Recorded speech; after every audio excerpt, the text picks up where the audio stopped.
We're here with Samsung's F8000, its flagship TV for 2013. As you can see, their 2013 design is really sleek. They've redesigned the stand, which is an arc design, so most of the stand is actually sitting behind the TV, so you can just see the 2 feet at the front. Like their 2012 models, the bezel is very thin. It's actually 4.7 millimetres. They've also got the camera that featured on last year's models, but this time you can actually snap it back out of the way. It doesn't just look good at the front. On the back, Samsung have got something called clean back technology, and that means that all the ports and connections are actually hidden away really nicely. So even if you go round behind it, you're not going to see any sort of messy look. It's also got a silver bezel around the edge of the screen, so if you're going to wall mount it on the wall, it will just look like a picture frame. Samsung have also redesigned the remote control. As you can see, it's really small and light, and that's because it's got a touchpad in the centre, which means you don't need quite as many buttons as you would on a standard remote control. Now, this remote will come with all 7 and 8 series models, but you'll also get a standard remote control, so if you don't get on with the touch functionality, you won't have to use it. Now, the major change on Samsung's 2013 models is that they've completely redesigned their Smart Hub. It now looks like this. So this is the screen that you'll see when you turn the TV on, and there are 5 different screens that you can swipe through to get to all of your content.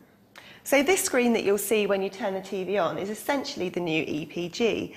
So when you turn it on, you can see what channel you're on, what you can watch live, and you've also got 6 programmes recommended to you. Now, this is based on Samsung's S recommendation feature that kind of looks at what you've watched in the past and will recommend shows to you. You've also got along the bottom programmes that are coming up, and instead of sort of telling you what time they start, you can see it's actually telling you how many minutes you've got to go until it starts, so that's quite a handy feature. And for programmes that are on now, Samsung has this handy yellow bar to show you how much of the programme you've missed and how much there still is to go, which is quite a nice feature. So you can use the touchpad remote to swipe through to the next screen. So actually you can see it's a bit like the kind of screen you might see on your mobile phone or a tablet. So it's kind of, sort of a feature that you might be used to. And here we've got the apps, so your real traditional smart TV feature there. And you can use the touchpad to kind of swipe through and select the apps. It's also got recommended apps to you at the top here. So the next screen we'll swipe along to is your social network. So this What's Hot panel at the top feeds in recommendations from your friends and family from their social networks. So that's things like YouTube, Facebook and Twitter. You can also video call friends using Skype, using the camera here. And the Skype's got quite a handy feature where you can still have the live TV showing, and you can have a screen showing yourself and the person that you're Skyping, so it doesn't mean you have to completely stop using the TV at the same time. And the remaining 2 screens that you can just swipe over to are your photos, videos and music that you can have stored on the TV or in your cloud, and also on-demand movies and TV shows. And again, they'll be recommended based on what you've watched previously. So to enable all of this functionality to work seamlessly, what Samsung have done have upgraded the processor from last year's range from a dual-core processor to a quad-core processor. So this should enable you to multitask with speed. So for example, if you were watching TV and you wanted to take a Skype call, it should be able to flick between the 2 really quickly. So the all-new Samsung Smart Hub looks great, but what if you bought a Samsung TV last year? Well, what Samsung have done, have introduced a new Evolution kit. So this is a box that fits into the back of, if you bought a 2012 TV, one of their premium TVs, so that's Series 7, 8 and 9, you can actually plug a box that will be available in the first half of this year into the back of your TV, and it will upgrade the Smart Hub to have all the functionality that this TV does. So that's a really great feature. It will cost extra, but we're not sure quite how much yet. So as well as the improvements to the new touchpad remote, Samsung has also made some improvements to the gesture control since the ES8000 of last year. So it's now much more sensitive, and you can use different gestures. So as well as putting your hand up to select, you can also swipe through to the different screens. You can also use 2 hands. So as you can do on a smartphone screen, you can grab a picture and expand it or shrink it. You can also use both your hands to rotate a picture around. Samsung have also upgraded the voice interaction feature. So whereas last year you could give simple commands, this year you can almost talk to your TV, so using natural language to ask it questions, and it will tell you the answers back. So to use the voice control, you just need to push the voice button on your remote. As you can see, it's telling me to speak now. So any recommendations? So as you can see here, it's now recommended me 6 shows that it thinks that I might like to watch. Samsung have also been making improvements to picture quality, and one of them is Samsung's Smart Scene, which means the TV actually recognises what type of content you're watching. So if you're watching a film, for example, and it will optimise the picture settings to show that. So that's a really handy feature.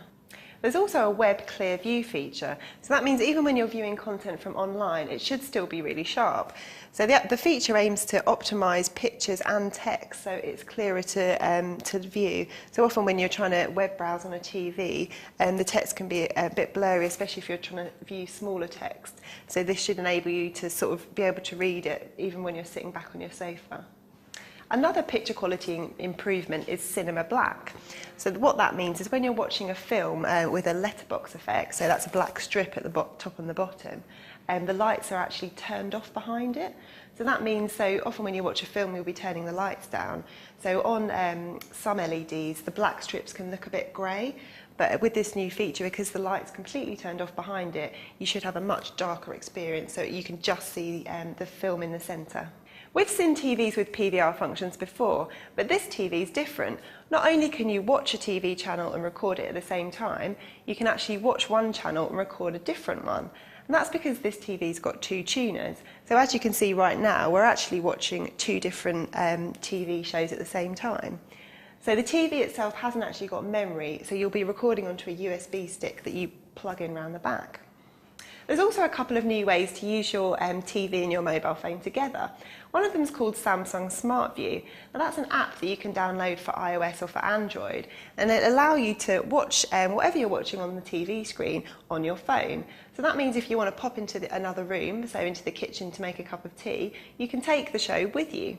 If you've got an Android phone, you can also use the second tuner to watch a different show on your phone. So that means if you're having a disagreement about what you want to watch, you can just watch a different channel in another room.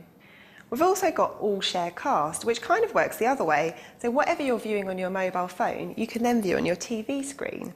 So I can go into it now by going to Settings, into More Settings, and then selecting All Share Cast. So as you can see, it's just connecting now. So your TV and your phone just have to be connected to the same wireless network.